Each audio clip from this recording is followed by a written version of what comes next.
Bonjour à tous. Quand on parle de problèmes de cœur, on pense presque toujours à la même chose, la plomberie. Des artères bouchées, un peu comme des tuyaux encrassés. Mais et si on se trompait de problème? Parce que le cœur, avant d'être une série de tuyaux, c'est surtout un moteur, un muscle d'une puissance assez folle. Voilà. La vraie question, c'est ça. Que se passe-t-il quand la panne ne vient pas de la plomberie, mais du moteur lui-même? C'est tout le sujet qui va nous occuper aujourd'hui. Alors allons-y. Pour comprendre de quoi on parle, il faut commencer par la base. La cardiomyopathie, c'est quoi exactement?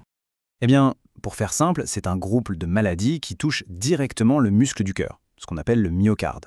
En gros, le muscle perd sa capacité à pomper le sang comme il devrait. Il s'affaiblit et il n'arrive plus à faire son boulot, c'est-à-dire envoyer le sang partout dans le corps.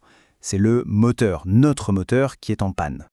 Et là, il faut bien saisir la différence parce qu'elle est cruciale. D'un côté, on a la cardiomyopathie. C'est la paroi du cœur elle-même qui est malade. De l'autre, on a la crise cardiaque classique, l'infarctus. Là, c'est une artère qui se bouche. On revient à notre image de départ. C'est vraiment la différence entre une panne de moteur et un simple tuyau bouché. Ça n'a rien à voir. Bon, maintenant que la distinction est claire, ça se complique un peu. Mais c'est ça qui est intéressant. La cardiomyopathie, ce n'est pas une seule maladie. Non, c'est plutôt toute une famille de maladies avec des visages très différents les uns des autres. On va commencer par la forme la plus fréquente, c'est la cardiomyopathie dilatée. Alors là, il faut imaginer que les cavités du cœur, les ventricules, se dilatent, elles s'agrandissent. Les parois du muscle, elles, deviennent toutes fines, toutes molles. Le cœur ressemble un peu à un vieux ballon de baudruche qui a été trop gonflé et qui a perdu toute son élasticité. Forcément, la pompe devient très faible. Maintenant, on passe à l'exact opposé. C'est la forme hypertrophique. Hypertrophique, ça veut dire trop gros. Ici, le muscle du cœur devient beaucoup trop épais. Et on pourrait se dire, super, un muscle plus gros, c'est un muscle plus fort. Eh bien, pas du tout. En fait, c'est précisément là que les ennuis commencent. Cet épaississement a deux effets désastreux. Le premier, c'est que la paroi devenant plus épaisse, l'espace à l'intérieur du ventricule, lui, rétrécit. Il y a donc beaucoup moins de place pour le sang. Logique. Mais le deuxième effet est encore plus pervers. Le muscle peut devenir si épais qu'il bloque carrément la sortie du sang. C'est un peu comme si la porte de sortie devenait trop étroite pour laisser passer tout le monde. Et la liste est encore longue. Il existe des formes bien plus rares, parfois assez surprenantes.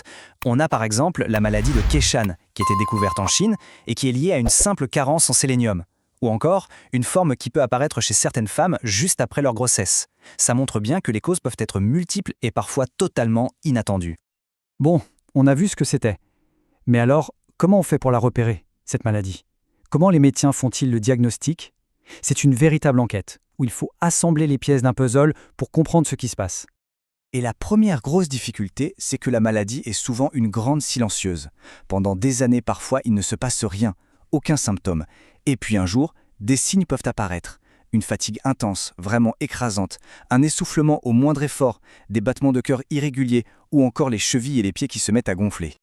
L'enquête du médecin se déroule donc en plusieurs étapes. D'abord, un examen clinique pour chercher des signes comme ce fameux gonflement. Ensuite, l'électrocardiogramme, l'ECG, pour écouter l'activité électrique du cœur. La radio des poumons, elle, peut donner une première idée de la taille du cœur. Mais l'examen qui va vraiment tout changer, l'outil clé, c'est l'échocardiogramme. Là, avec les ultrasons, on voit le cœur en direct. On peut mesurer l'épaisseur du muscle, voir comment il se contracte, et c'est là qu'on peut enfin poser un diagnostic précis. Ok, le diagnostic est posé. Et maintenant, qu'est-ce qu'on fait? On va voir ensemble comment on peut traiter la cardiomyopathie, et surtout, comment on apprend à vivre avec. En fait, il faut voir ça comme une boîte à outils. On commence souvent avec des médicaments, pour soulager les symptômes et aider le cœur à mieux travailler. Si le rythme est chaotique, on peut essayer de le réinitialiser avec un choc électrique.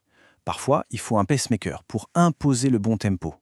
Et puis, dans les cas les plus graves, quand le moteur est vraiment à bout, la solution ultime, ça reste la transplantation cardiaque. Et pour bien comprendre à quel point ces maladies peuvent être étranges, il y a un exemple assez fou, l'endocardite de Leffler.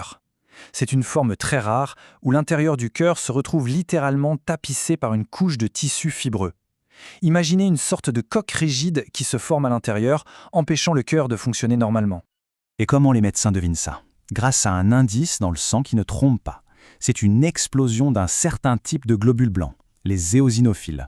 Leur proportion peut monter jusqu'à 60% du total. Pour donner un ordre d'idée, la normale, c'est moins de 5%. C'est un chiffre colossal qui met tout de suite la puce à l'oreille. Tout ça nous amène à une idée vraiment importante sur la philosophie du traitement. Très souvent, le but n'est pas de chercher une guérison complète. Non. Le but, c'est de la gérer, de ralentir sa progression, de contrôler les symptômes et par-dessus tout, de permettre de conserver la meilleure qualité de vie possible. Ce qui nous laisse avec une dernière grande question. Une question qui regarde vers le futur. Pour l'instant, on gère la panne du moteur. On essaye de le faire tourner le plus longtemps et le mieux possible. Mais est-ce qu'un jour, on saura faire plus que ça? Est-ce qu'on sera capable de réparer le moteur lui-même, de régénérer ce muscle cardiaque abîmé? C'est sans doute le plus grand défi qui attend la cardiologie de demain.